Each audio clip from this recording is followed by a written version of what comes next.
Llegamos a ustedes con la palabra de vida para permanecer en el amor y en la luz. Hoy es lunes 12 de marzo y el Evangelio que meditamos este día está tomado de Juan capítulo 4, verso 43 al 54. Jesús partió hacia Galilea. Él mismo había declarado que un profeta no goza de prestigio en su propio pueblo. Pero cuando llegó, los galileos lo recibieron bien porque habían visto todo lo que había hecho en Jerusalén durante la Pascua. Ellos también, en efecto, habían ido a la fiesta y fue otra vez a Caná de Galilea, donde había convertido el agua en vino. Había allí un funcionario real que tenía a su hijo enfermo en Cafarnaúm. Cuando supo que Jesús había llegado a Judea y se encontraba en Galilea, fue a verlo y le suplicó que bajara a sanar a su hijo moribundo. Jesús le dijo: «Si no ven signos y prodigios, ustedes no creen». El funcionario le respondió: «Señor, baja antes que mi hijo se muera». «Vuelve a tu casa, tu hijo vive», le dijo Jesús. El hombre creyó en la palabra que Jesús le había dicho y se puso en camino. Mientras descendía, le salieron al encuentro sus servidores y le anunciaron que su hijo vivía.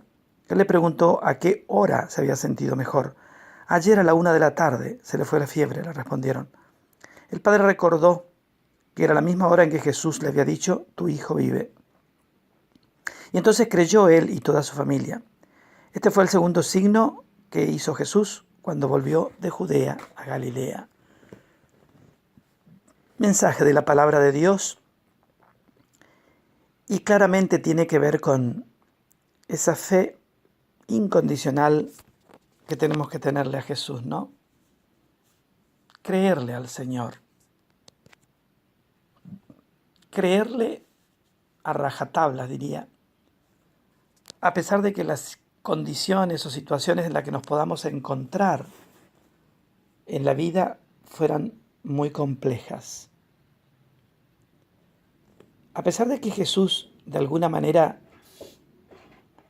da una enseñanza cuando dice: «Ustedes si no ven signos no creen», como diciéndole al funcionario: «El único signo que te daré será mi palabra y tú debes creer en ella».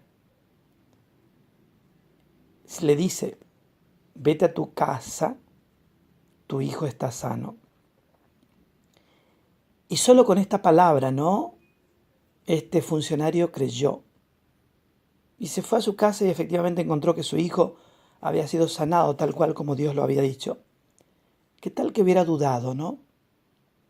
¿Qué tal que hubiera insistido y le hubiera dicho: «Pero Señor, tienes que ir, tienes que tocarlo, tienes que orarle», qué sé yo, todas esas cosas que por supuesto son muy necesarias, pero que a veces es más necesaria la fe incondicional en Dios, que es la que efectivamente hace el milagro, más allá de todas las otras cosas que podamos hacer y que a veces lo hacemos porque lo necesitamos, y está bien, no quiere decir que eso esté mal. Pero creo que el Evangelio de hoy nos enseña eso, ¿no? Que nuestra fe tiene que ser incondicional en Jesús y que tenemos que creerle. La fe es la puerta que abre los milagros.